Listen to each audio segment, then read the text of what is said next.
Qui était Thomas Sankara, ce héros africain? Nous la gardons notre misère, nous acceptons de nous reconnaître comme tel, mais nous nous imposons de lutter contre cela, contre cette situation, parce que rien n'est immuable. Qui était réellement Thomas Sankara? Il était nommé le Che africain. Il a rebaptisé son pays, la Haute-Volta, en Burkina Faso. Il a créé la devise, la patrie ou la mort, nous vaincrons. Il a été assassiné à l'âge de 37 ans. Thomas Sankara n'a que 33 ans lorsqu'il prend le pouvoir en Haute-Volta, ex-colonie française, à la suite d'un coup d'État le 4 août 1983. Il renverse alors le président de l'époque, Jean-Baptiste Kedraogo, avec l'aide de son frère d'armes et ami Blaise Compaoré. À son arrivée au pouvoir, il met en place le Conseil national de la révolution, CNR. Sa politique est notamment basée sur l'autosuffisance alimentaire. Il veut l'atteindre pour lutter contre la misère et la faim. Un pays, seulement 4% de la population réussit à nourrir toute une population de plus de 200 millions d'habitants et même à exporter et à constituer autour de l'agriculture une puissance économique. Il n'est pas normal qu'ici, à plus de 90% d'agriculteurs, de cultivateurs, de paysans, nous ne soyons pas encore en mesure de nous autosuffire. Les CDR seront par la suite accusés de répression par des habitants. En 1984, ils décident de changer le nom du pays. Le Haute-Volta devient le Burkina Faso. Haute-Volta, cela ne voulait rien dire pour personne, en particulier pour nous, Burkinabés. C'est un nom qui ne nous renvoie qu'à un passé colonialiste. Par contre, Burkina Faso est un nom puisé dans le terroir même, qui a une signification dans notre langue. Qui veut dire patrie des hommes honnêtes. Thomas Sankara bénéficie d'une popularité indéniable. Obsédé par la bonne gouvernance et l'exemplarité de son gouvernement, il lutte contre la corruption et réduit le train de vie de l'État. Thomas Sankara vend les voitures de luxe de la présidence. Profondément anti-impérialiste et anticolonialiste, il a toujours refusé que son pays dépende de l'aide internationale. Nous attendons que les pays riches, vis-à-vis des pays moins riches comme nous autres, aient une attitude moins paternaliste. En 1987, lors du sommet de l'Organisation de l'Unité africaine d'Addis Abeba en Éthiopie, il prononce un discours percutant en demandant aux pays africains de ne pas rembourser leurs dettes. Si nous ne payons pas, nos bailleurs de fonds ne mourront pas.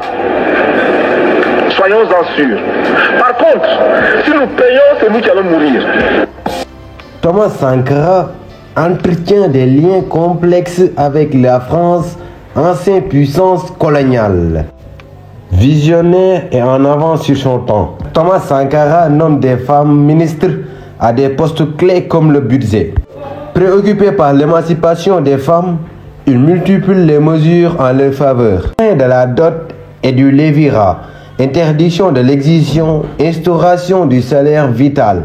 Nous devons donner à chaque femme un emploi. Nous devons donner à chaque femme le moyen de gagner honnêtement et dignement sa vie. Le salaire de l'homme se partagera désormais avec sa femme et ses enfants au détriment de la bière. À l'époque, cette politique féministe est unique en Afrique. Conscience que la protection de l'environnement était une urgence, Thomas Sankara s'engage dans la lutte contre la désertification. Il interdit les feux de brousse, la divagation du bétail, la coupe de bois sauvage et fait du reboisement une priorité absolue. En 1986, il participe à la conférence sur l'arbre et la forêt à Paris. Ce que nous visons, c'est imposer la prise de conscience devant un problème, un fléau aussi grave que la désertification. Pour ce fléau, nous estimons que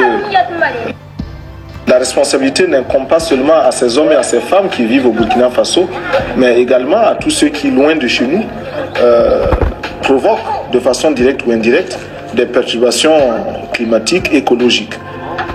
Mais ce réformateur boulimique connaît rapidement des oppositions venant de professeurs, de syndicats ou de partis d'opposition qui subissent une répression. Sa remise en question de l'ordre établi est également perçue comme une menace par de nombreux dirigeants africains et européens. Si vous voulez, je me retrouve un peu comme un cycliste qui grimpe une pente raide, qui a à gauche, à droite des précipices. Il est obligé de pédaler, de continuer de pédaler, sinon il tombe. Alors pour rester moi-même et pour me sentir moi-même, je suis obligé de continuer dans cette lancée-là. Vous vous sentez isolé en Afrique? Mal compris en tout cas. Mal compris, mal aimé? Mal aimé. Ouais.